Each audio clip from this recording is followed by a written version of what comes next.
Disturbing double shots combine a story of true crime and a story of the paranormal.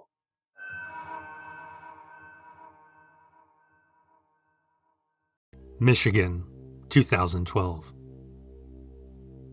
Brian Curtis Hile found love online. It was real. He saw pictures of the gorgeous blonde. She had to be real. Unfortunately, the woman lived in South Africa.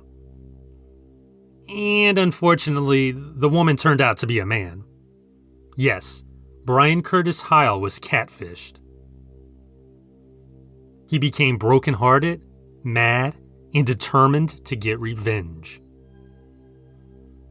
Instead of flying over to South Africa to beat the guy's ass, Hile decided to take his frustrations out on the woman whose pictures he fell in love with. Apparently, the woman did not know her photos were being used by creeps around the globe. Hile scoured the internet for information on the woman and tracked her down to her home in California. With zip ties, duct tape, and a plan, he drove to Cali to kill the woman. He told his family of his plan, and in turn, they called the police. Hile was arrested and sentenced to 5 years in prison for his crime. Missouri.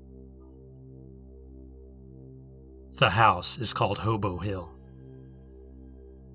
It's named for the sheer volume of homeless people who have historically occupied the land. A family bought the home in 2017. A few months after moving in, they witnessed odd sounds and even odder images.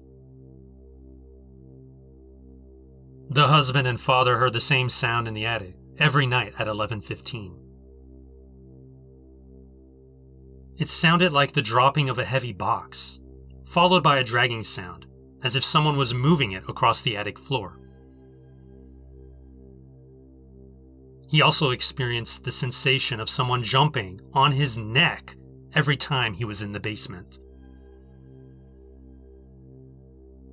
The 7-year-old daughter began sleepwalking, something she had never done before or since once the family fled the house. Sleepwalking was not the only weird thing she did. She began to speak in tongues while shuffling around with her head tilted to one side. The family dog refused to go near the stairs. The stairs. That was where the family kept seeing a man wearing a suit and a top hat. A man who would always vanish into thin air. Desperate, the family contacted a priest and paranormal investigators to help them cleanse their home. According to one investigator, hundreds of spirits lived in the basement.